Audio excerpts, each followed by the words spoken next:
शन्नो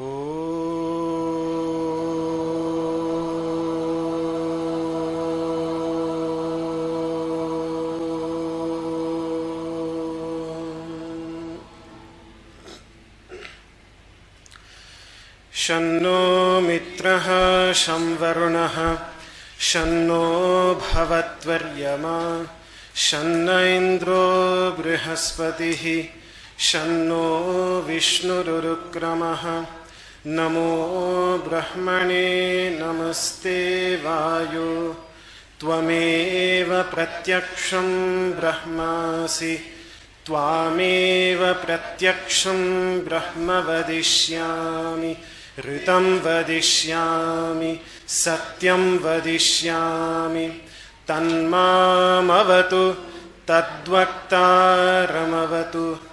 अवतु माम् अवतु वक्तारम् ॐ शान्तिः शान्तिः शान्तिः ॐ सहनाववतु सहनौ भुनक्तु सह वीर्यं करवावहै तेजस्विनावधीतमस्तु मा विद्विषावहै ॐ शान्तिः शान्तिः शान्तिः ॐ यश्छन्दसां ऋषभो विश्वरूपः छन्दोभ्योऽध्यमृतात् सम्बभूव समेन्द्रो मेधया स्पृणोतु अमृतस्य देवधारणो भूयासं शरीरं मे विचर्षणं जिह्वा मे मधुमत्तमा कर्णाभ्यां भूरिविश्रुवं ब्रह्मणः कोशोऽसि मेधया पिहितः श्रुतं मे गोपाय ॐ शान्तिः शान्तिः शान्तिः ॐ अहं वृक्षस्य रेरिव कीर्तिः पृष्ठं गिरेरिव ऊर्ध्वपवित्रो वाजिनीव स्वमृतमस्मि द्रविणं सवर्चसं सुमेधा अमृतोक्षितः इति त्रिशङ्कोर्वेदानुवचनम् ॐ शान्तिः शान्तिः शान्तिः ॐ पूर्णमदः पूर्णमिदं पूर्णात् पूर्णमुदच्यते पूर्णस्य पूर्णमादाय पूर्णमेवावशिष्यते ॐ शान्तिः शान्तिः शान्तिः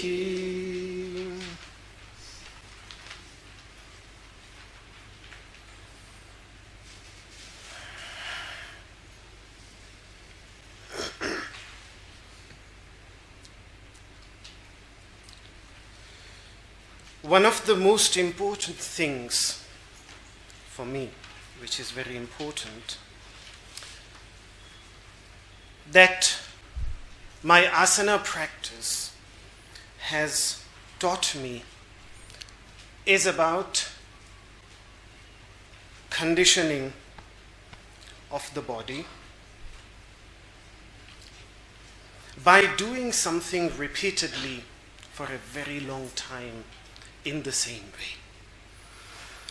And the fact that we mostly are not even aware that we get conditioned in this way.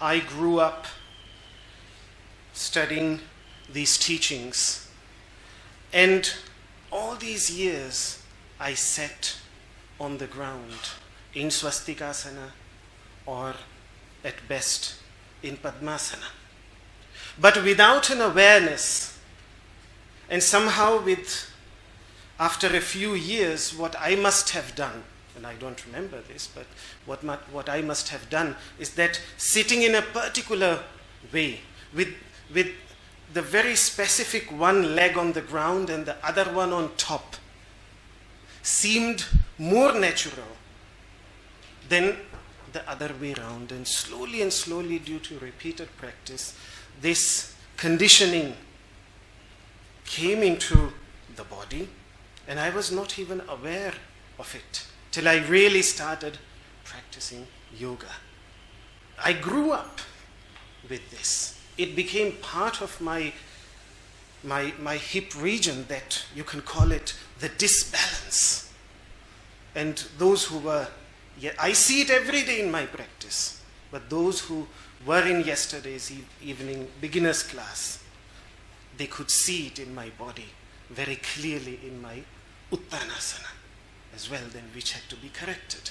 So what did this teach me is that, yes, this doesn't mean that I think that I did something wrong, that I was sitting on the ground and sitting, but what was wrong is sitting in a particular way. Even that sitting in itself was not wrong. After all, I will sit in one way or the other.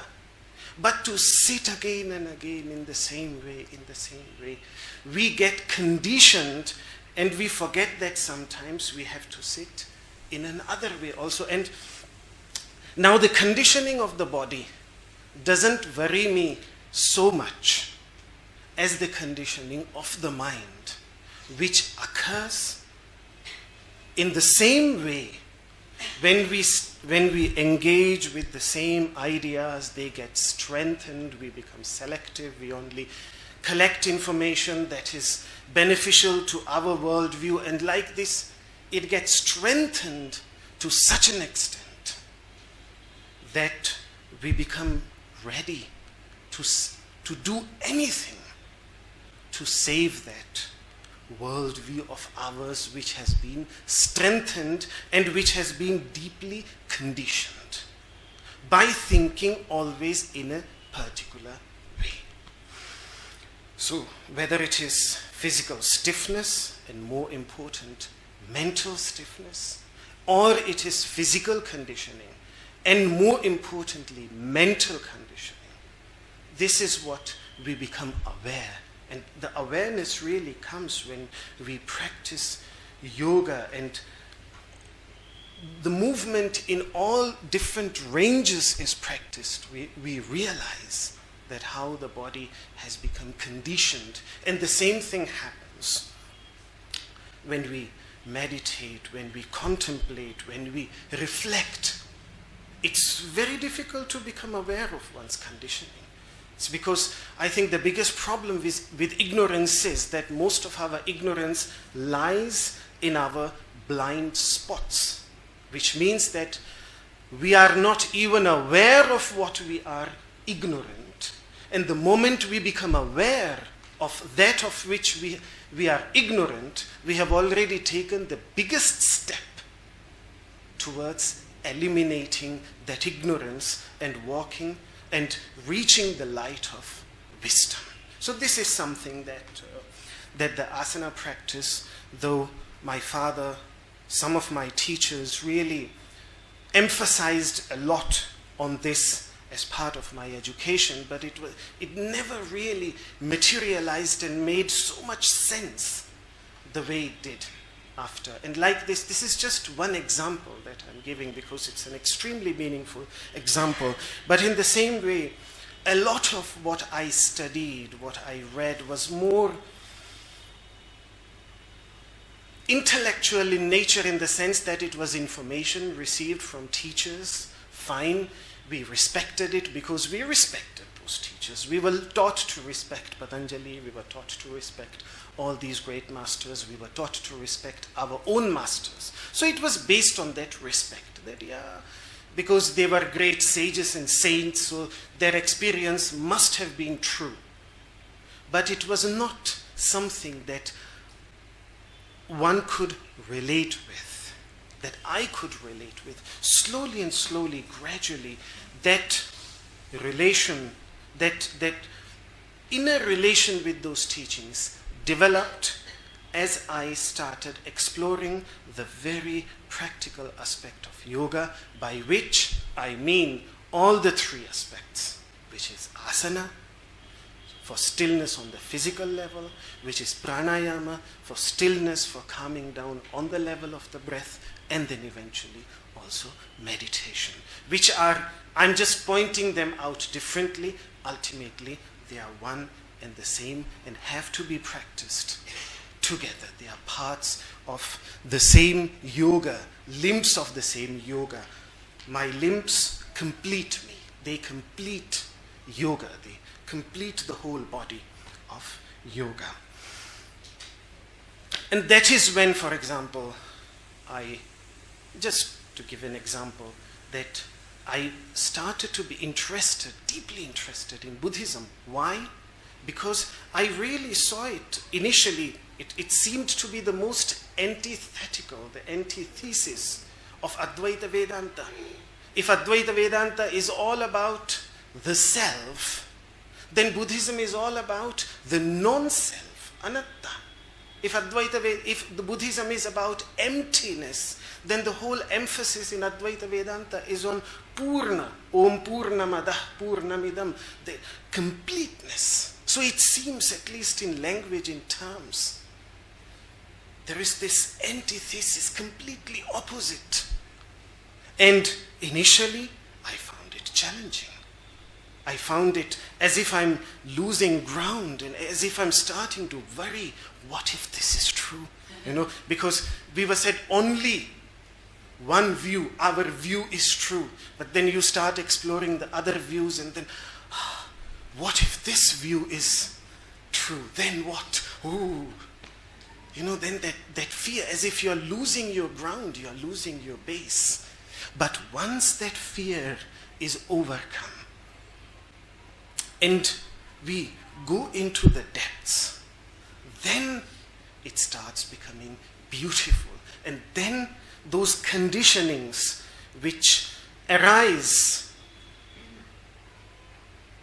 unavoidably, I would have to say, the moment we start speaking of a non-conceptual, non-verbal experience in words and in concepts. The moment a non-conceptual, non-verbal truth is presented in words, in concepts, some kind of conditioning is bound to occur. And to break that, to me it seems, the only possibility is to explore, first of all, be grounded in what we have chosen for ourselves. Yes, that is the process of growth, and then to explore the opposite, the other. And interestingly, several traditions, several religions have their mirror image in different parts of the world, where completely the opposite has been worshipped by a different group of people. And usually that creates a lot of tension, and one group then completely wants to destroy the other group. This is historically really true. But I think if they would explore opposite views and benefit from them, then the growth that results from there, that is tremendous. That is amazing. But, yes, we have to be grounded first in our own teaching. And that is why sometimes if someone comes to me and says that, well, you teach the Upanishads from a very specific perspective, which is the perspective of Advaita Vedanta, and that doesn't suit my tradition in which I practice. Should I come to your classes? I have always said no. If you feel you are grounded in the teachings of your tradition, if you feel that you are firmly grounded in them, then come to me and explore this aspect. But if you feel that you are not grounded in your own tradition, then don't do it, because it will just cause unnecessary confusion. But the point that I was trying to make is that ultimately, when one goes deeper, one realizes that even if two paths seem to come from two very different directions. They are trying to reach the same pinnacle, the same mountain top. Even if at the starting point, they seem completely, one is coming from the east and the other one is coming from the west. When a person can reach Rishikesh from all the different directions, but as long as the goal is the same, as long as the goal is to enter this space of the heart, what again the Upanishadic masters call the cave of the heart, to enter the cave of the heart, as long as that is the goal, then whatever the path may be, it doesn't matter. So, to make our asana practice even more spiritual, if it seems too physical, then Ananta Samapatti, Patanjali's suggestion that while practicing asana, let your thoughts be completely settled in the infinite. We are always worried about the finite. We are always lost in the finite. This is an opportunity to raise above these finite concepts, finite thoughts, finite ideas, and enjoy the deeply problematic, because infinity and the infinite is deeply problematic. The more we explore it, the more problematic it is. But it is problematic simply because it cannot be framed into something. It cannot be conditioned. It cannot be limited. That is precisely why it is a problematic concept.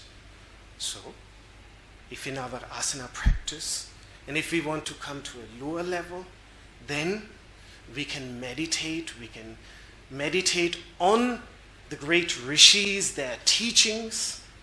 When we practice particular asanas, for example, Vishwamitrasana, Vasishthasana, Vamadevasana, these were great rishis.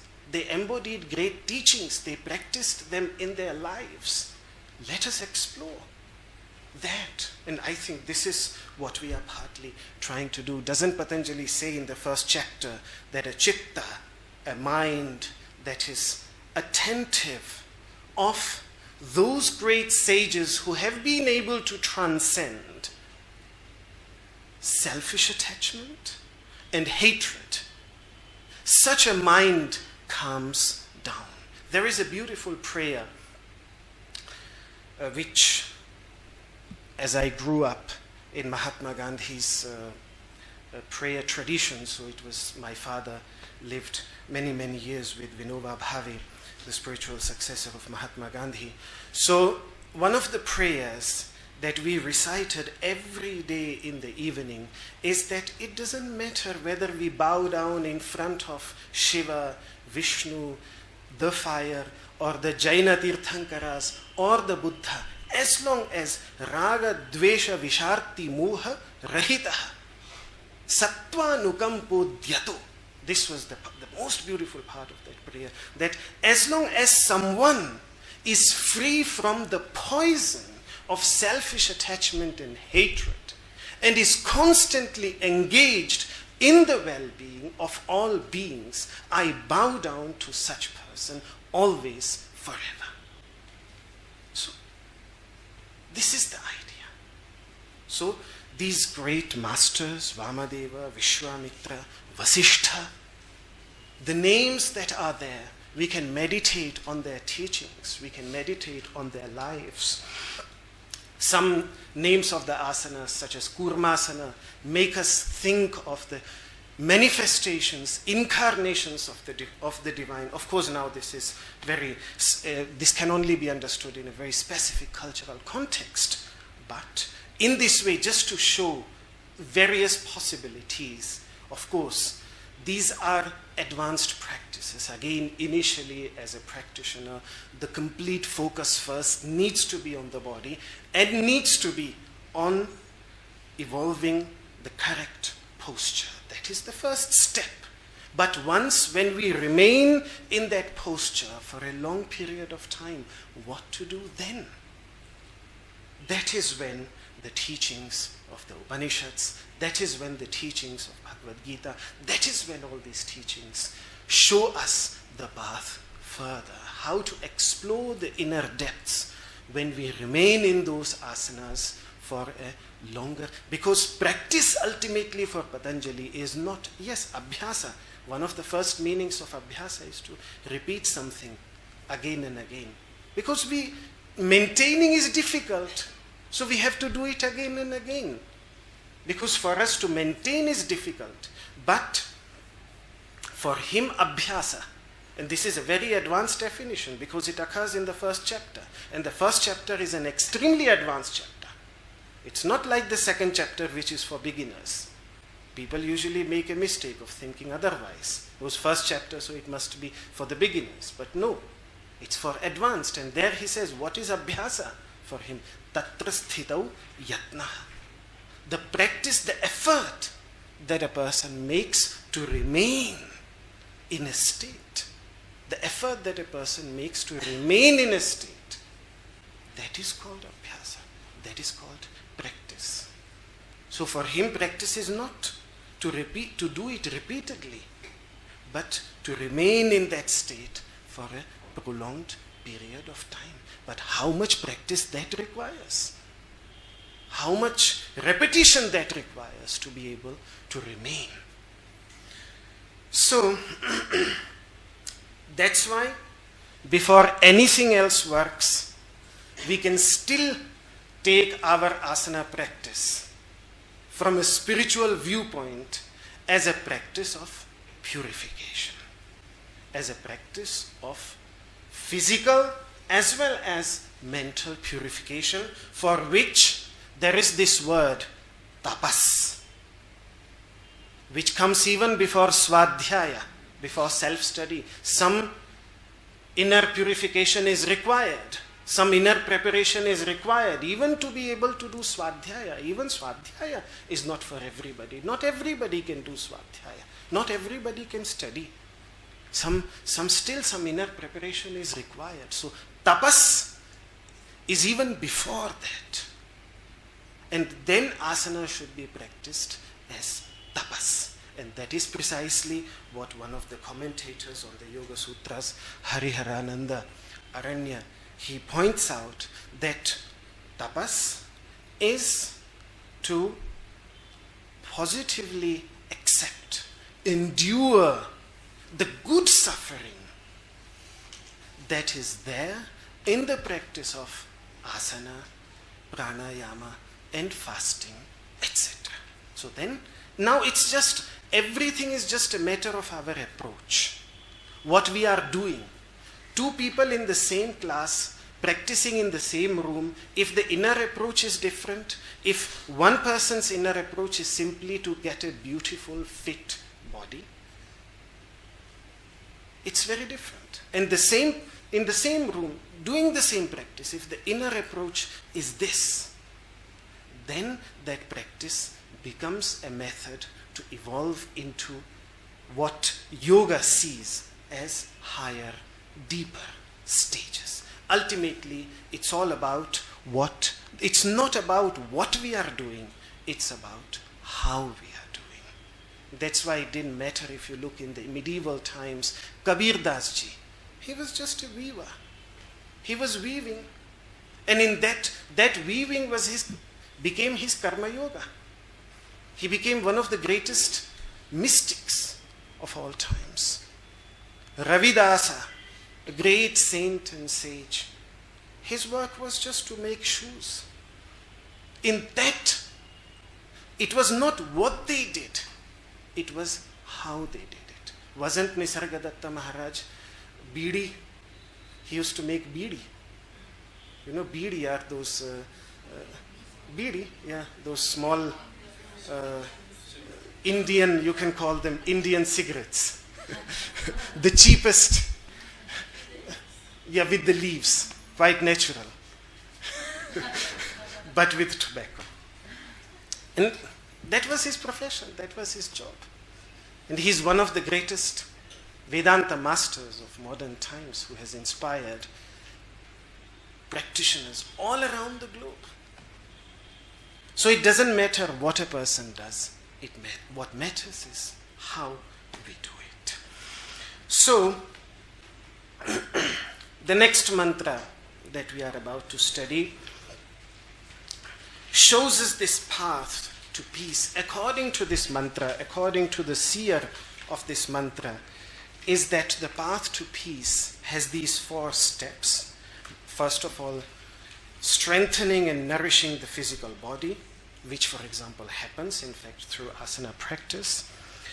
Then, by cultivating the realization that all this is a manifestation of pure consciousness. Then, by working not to abandon, not to forsake, not to forget this awareness. Because even once this awareness is cultivated, to retain it in the forefront of one's awareness is a big challenge. Sometimes we have these beautiful moments of insight, and they are amazing. It feels like suddenly a veil has been opened and pierced through. And they're beautiful moments. These moments are amazing. A person becomes so happy from within, so happy from within. It feels like I'm the happiest person on this planet. This is how it feels. I'm the happiest person. Can anyone be as happy as me? And then sometimes you look at yourself and you say, are you getting crazy? There is no reason for you to be happy, and yet you are so happy, but there is no reason. You look for a reason that why am I so happy, but there is no reason. In fact, if you look at your life, there are more reasons to be unhappy than there are reasons to be happy, and yet here you are, the happiest person. And then you tell yourself, what if this is an imagination? If this is just my imagination? It's a wonderful imagination. Even if it's a mere imagination, to live in this imagination that I'm the happiest person on earth, it's a wonderful imagination to be in, even if it's just an imagination. So, and yet, they remain moments. Sometimes they remain for a few days, but after that, how to retain it? Again, a kind of relapse takes place. And that is where this practice comes into the picture, which teaches us, which shows us the path to retain something, which trains us how to retain something. That's why I was speaking about retaining. So how to retain, so that retaining, the effort that a person then makes to retain whatever has been acquired, whatever has been grasped, that is then the third step. And for that, the life has to be transformed. We cannot continue to live the same way of life that we were living. Maybe outwardly, yes. But internally, something radically has to be changed for it to be truly meaningful. And that inner transformation, that inner, you may call it inner morality, inner goodness, inner sadhuta, inner equality, inner balance, whatever you want to call it. That is then the fourth step. So these are these 4 steps that this mantra is speaking about. Keep in mind that we are studying the teachings of the second most ancient period of spirituality on the Indian subcontinent. These mantras are from that period. If the Rigvedic period is the most ancient period of spirituality, then the period of the Upanishads is the second most ancient one, and it straightaway comes before the Buddha. In a way, you could say that Buddha was a product, a transformation, a result, the fruit of this period, one can say. I mean, why did he choose Isipattana, the first as the first place to impart his teachings, which is known today as Saranatha, near Banaras, the knowledge capital of India. And look at the name that it had in his time, Isipattana, which means the city of the rishis. The city of the rishis. And these are the teachings of those rishis, who must have been respected by all those who gathered to listen, who were already present there, practicing in Isipattana, where the Buddha found an audience who was ready and prepared to listen to his teachings. So, let us pronounce this mantra today, and then we will explore. And I'm in no hurry in exploring these mantras, because I want to enjoy the juice, the sap, myself. Also, it's beautiful. As a preparation of these classes, these moments are maybe the preparation that I do and the classes that I teach. They are maybe the most beautiful moments. And I wouldn't say along with my asana practice, because when it comes to my asana practice, I'm still struggling, and there are a lot of painful moments there. So it's not yet.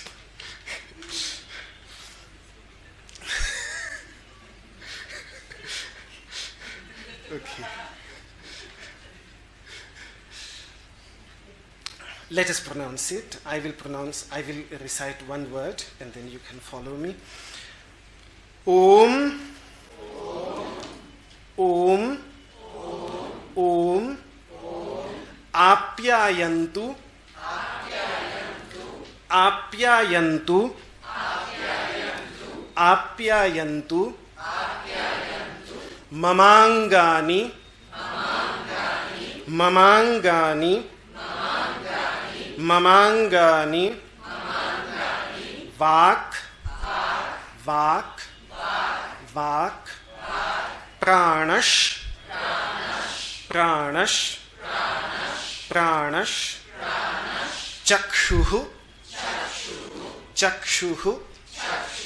cakṣuḥ. śrotram.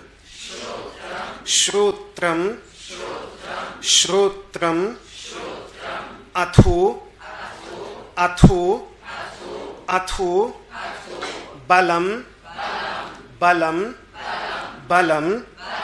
indriyāṇi ca.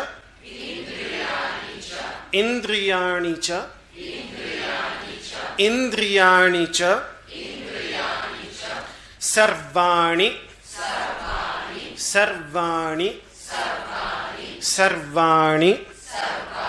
sarvaṁ brahmaupaniṣadaṁ.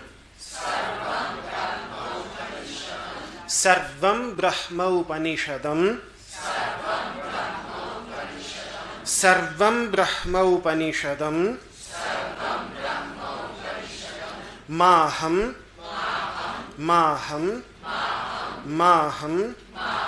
brahma nirākuryāṁ.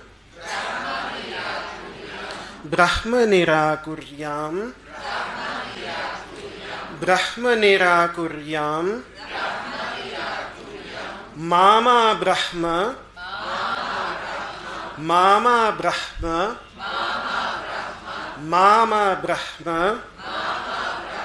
nirākarod.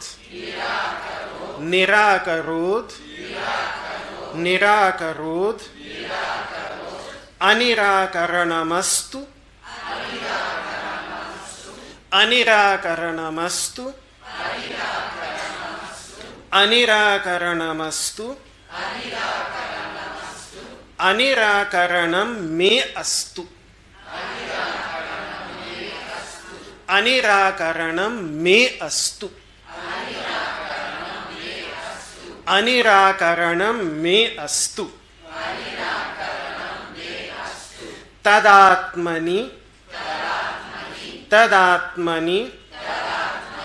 tadatmani nirateya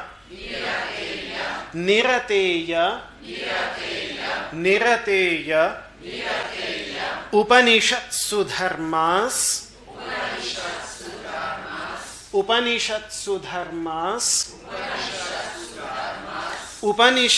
dharmās te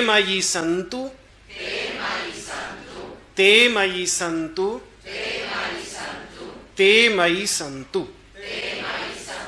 Om Shanti Shanti Shanti. The whole mantra together. Om Āpyāyantu mamāṅgāni prāṇaś cakṣuḥ śrotram atho balam indriyāṇi ca sarvāṇi sarvaṁ brahmaupaniṣadaṁ māhaṁ brahma nirākuryāṁ mama brahma nirākarod anirākaraṇam astv nirākarāṇam me astu ātmani nirate upaniṣatsu dharmās te mayi santu Om Shanti Shanti Shanti. Just briefly read the translation and then we will start try to understand the mantra. Om, may my limbs, speech, life force, which means prana, eyes, ears, strength, and all my senses thrive. All is Brahman of the Upanishads. May I not negate Brahman. May Brahman not negate me. May there be no negation. May there be no negation for me.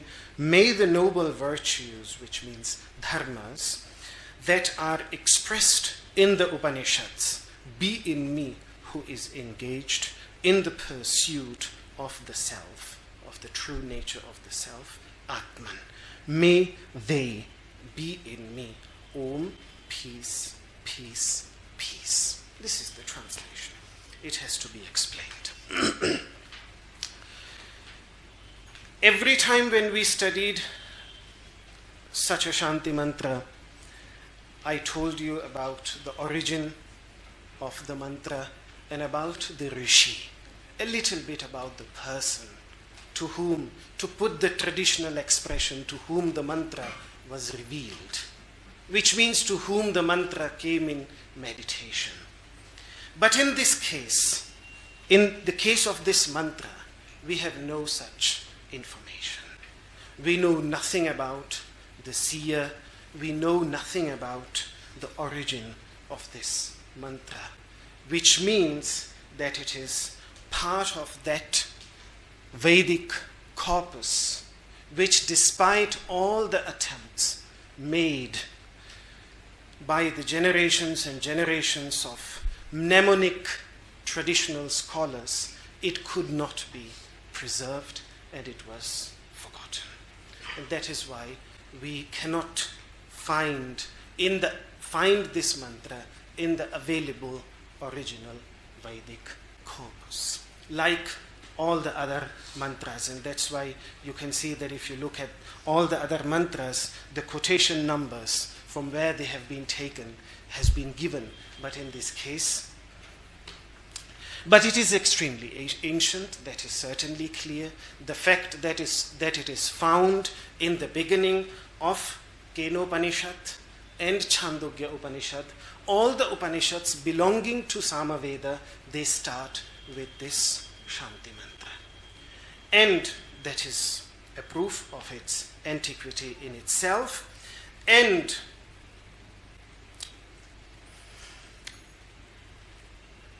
a text on domestic customs to be followed by a student of the Vedas. And this text was composed approximately at the same time of the Buddha, which means 2,500 years ago. at the end it has a beautiful reference to this mantra. So from there we can also judge that how ancient this is. And it was part of a custom that when a student, and why I'm mentioning these things, because they give us a little bit of an idea of ancient India and the customs that were there. Because antiquity is always a very different country. Ancient India, when we explore it, is very different from what India is today. And yet, in some way, also not. Because many of these customs are continued even today in certain families, in certain traditions. So it's just interesting to see what kinds of customs, for example, there were in ancient India. So what back then, 2,500 years ago, a student doing swadhyaya, which means chanting the Vedas, as one of the meanings of swadhyaya is really chanting, and chanting in the sense without even understanding the meaning. That is the very basic first meaning of swadhyaya, just to chant, japa. And that I saw that in several explanations, but the fact that you told me that swadhyaya is translated into ancient Chinese, in ancient Chinese works as chanting, that shows that back when in the 6th, 7th century, when Chinese translations were prepared, that was indeed how it was understood at the origin. That's why they translated it this way, so it was very interesting. That's how sometimes ancient translations help us to explore certain meanings of certain words used by Patanjali or by ancient masters. It's very interesting. So, after completing swadhyaya, a student said a mantra, always at the end, asking for the teaching not to forsake him, not to abandon him, but so that he can retain him. And for that, this at the end of there you find this beautiful mantra, of which this mantra is part. It starts with some other beautiful ideas, such as pratikam me vichakshanam, may my mouth be skilled in proper pronunciation, may my tongue ooze drops of sweetness, and like this, may I listen a lot with my ears, and whatever I have heard, may it never abandon me. Sort of the idea here also, which you can see. And then the mantra goes into the very specifics, which means may I have the strength to pronounce the proper intonations which were there, like in Chinese language we have these lower, middle and upper tones. So in the same way in Vedic Sanskrit we have these three. So may I have the strength to pronounce them properly, to pronounce where the mouth has to be kept closed and where the mouth has to be opened, or or where prana has to be strengthened, ta, ka, where ha, that prana has to be strengthened, on where it has to be suppressed, alpa prana. All these, may I have the strength to pronounce them properly. And then comes Āpyāyantu, mamāṅgāni, vāk prāṇaś cakṣuḥ as part of that. So again, it's not, and this text was composed by an ancient sage called Paraskara, and he, obviously it's not his mantra, he's simply pointing at a custom of reciting this mantra at the end of swadhyaya, at the end of chanting. So this is how it shows that how ancient this mantra is. Now, Āpyāyantu. But having said that, the prayer is that may the teachings not abandon me. And yet, yes, fine. But the teachings of the Upanishads are also, and that also has to be kept in mind, that a moment has to come in one's life when all these teachings have to be abandoned. So you see, first of all, we take up these teachings as a boat, use them to cross the other side of our ignorance, but then also not to get caught by them. They are simply like once the essence has been drawn out, then the chaff, the stalk, chaff is thrown away. The stalk has to, it becomes meaningless, because now we have taken out the grain. When we have reached our destination, then ulka, which means the torch, by which I don't mean this torch, but that torch of ancient times, the burning torch, the Olympic torch, that torch, that one, it's of no more use. Then it's left outside and you enter your mansion. So that is what the Upanishadic masters say, that after deriving the quintessence, then the scriptures too have to be abandoned. So while in the beginning the prayer is, please don't abandon me, please don't leave me, at the end the teaching is also to leave everything, to go beyond. We have to see both in their particular context. Any questions? Yes. Maybe you read this before, but just something quick. You said that the Upanishads were written after the Veda. Yes. But I think I remember when I made confused from another class, you said that the Upanishads were at the end of each Veda. Yes, that's why they come at the end, because that is why they are called Vedanta.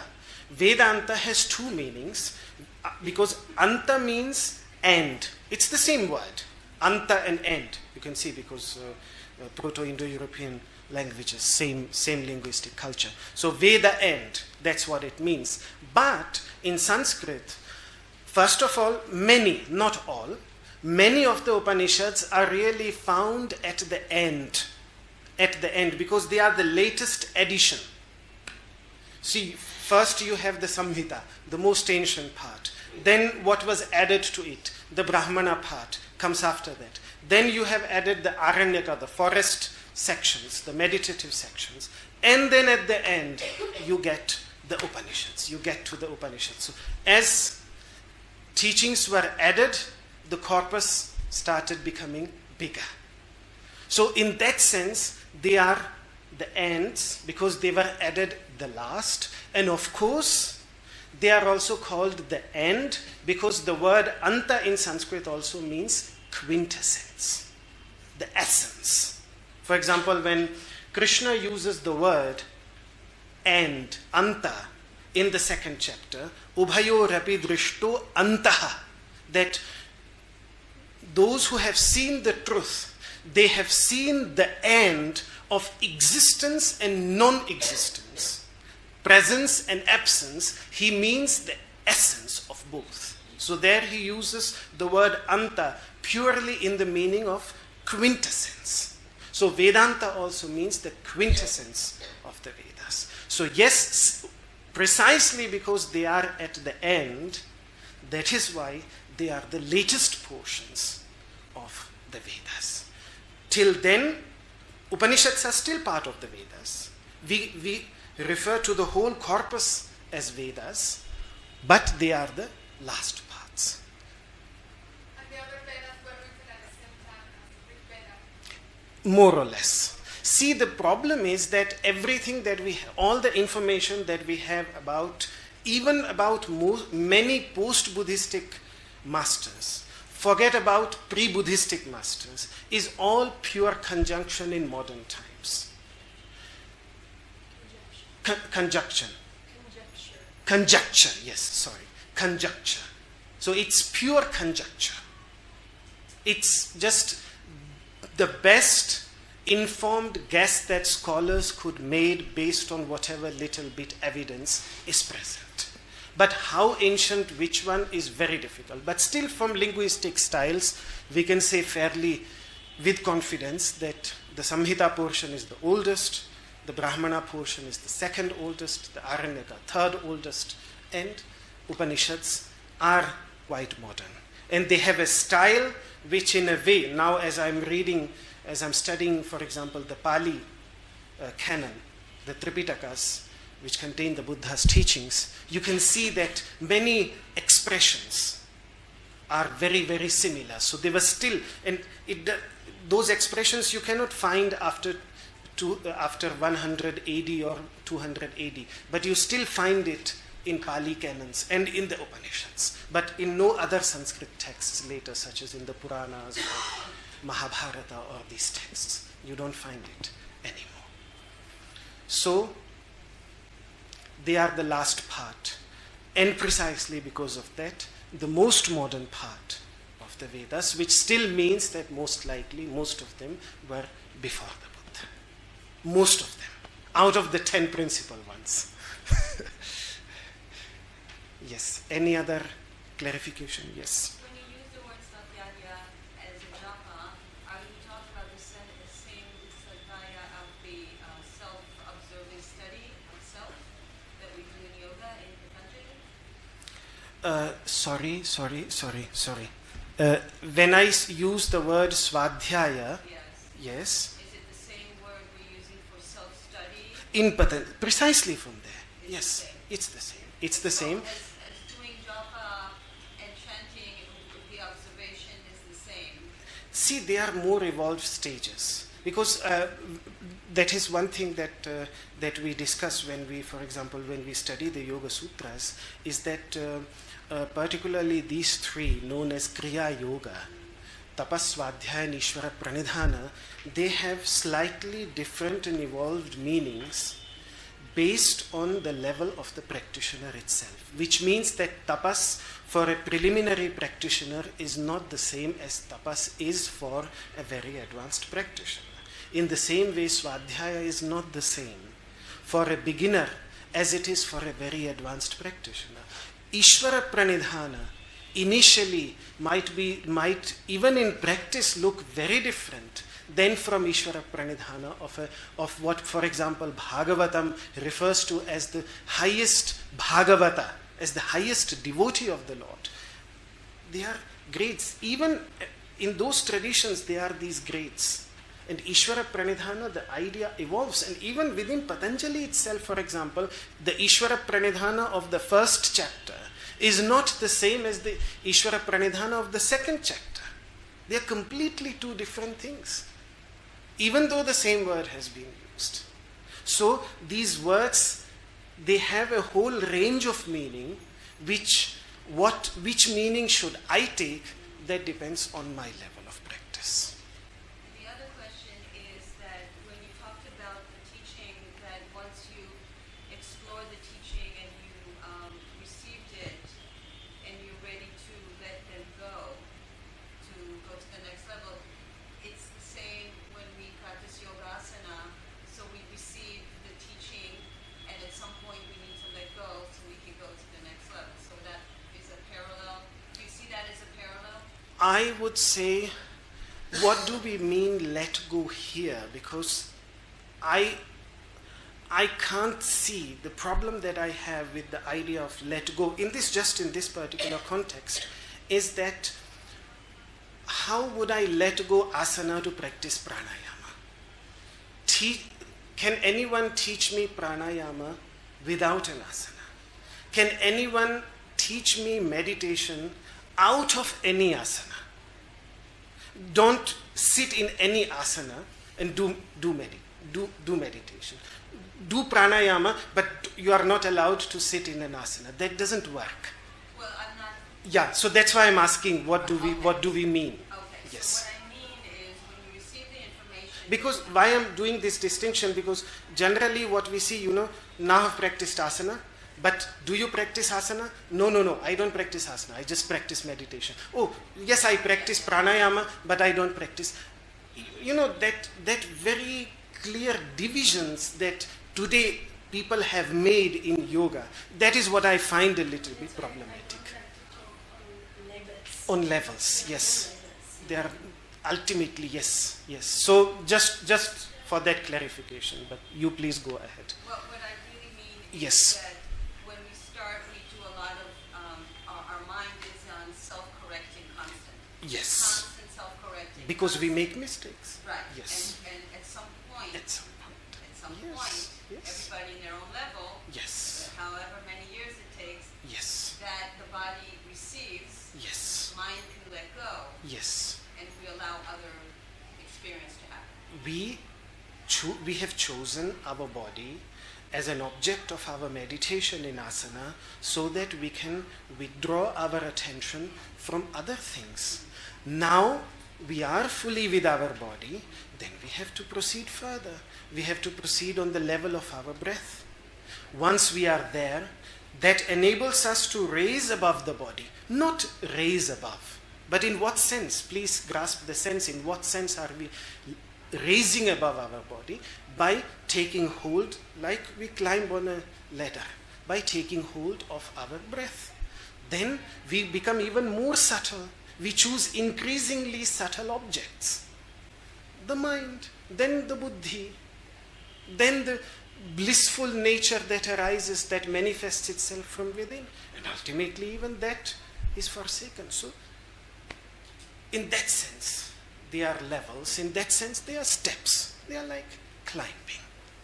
Ultimately, this makes sense only from the yogic perspective, because yoga is a dualistic approach. From the Vedantic perspective, the place where we are trying to reach is where we already in fact are.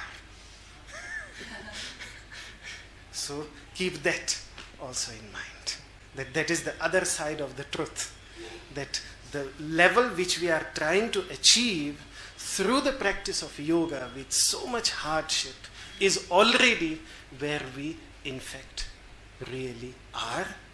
Just with the lack of awareness, the idea is to cultivate that awareness, that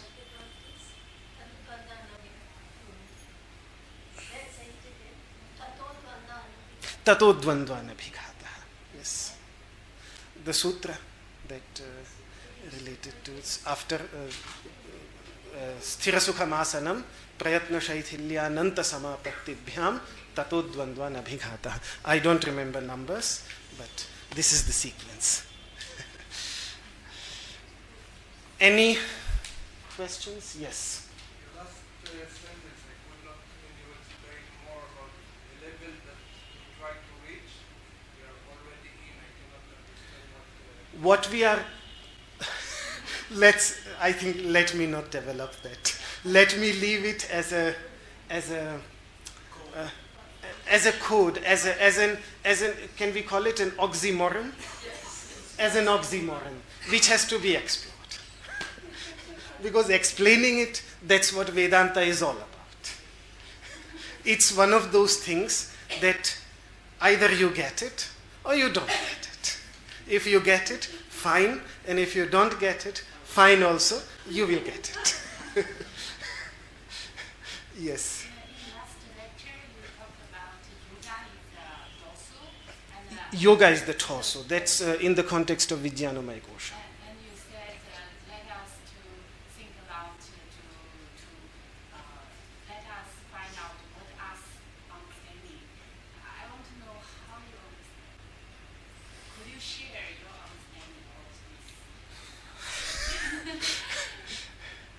Okay, first of all, I'm completely now out of that thought, and if I would say that all I'm doing here, sitting for 1 hour twice a week and 4 hours, 7 during my courses, that is what I'm trying to do. Trying to share my understanding of what these teachers are saying, and I'm trying to share the understanding of what my practice teaches me. That's all, as a simple student. myself. That is all what I want to share. And I think I would have to leave it there. And explore it myself. That is why I did not elucidate that idea myself, because when I'm struggling still on the level on Annamaya Kosha, which is locking my attention on the physical body, and I have not reached Pranamaya Kosha, I have not reached even Manomaya Kosha, I have not even reached Vijnanamaya Kosha, I cannot speak authoritatively from experience about Vijnanamaya Kosha. I can only say what the masters have said, which was what I did, but I cannot speak. So we have to walk ahead on that path and exchange notes when we reach there.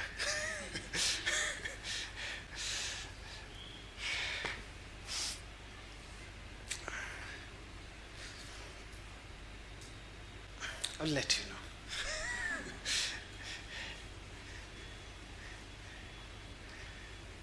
Any other question?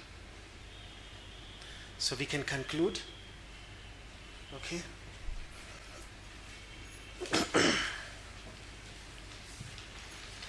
With the prayer for universal well-being.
सर्वे भवन्तु सुखिनः सर्वे सन्तु निरामयाः सर्वे भद्राणि पश्यन्तु मा कश्चित् दुःखभाग् भवेत् ॐ शान्तिः शान्तिः शान्तिः.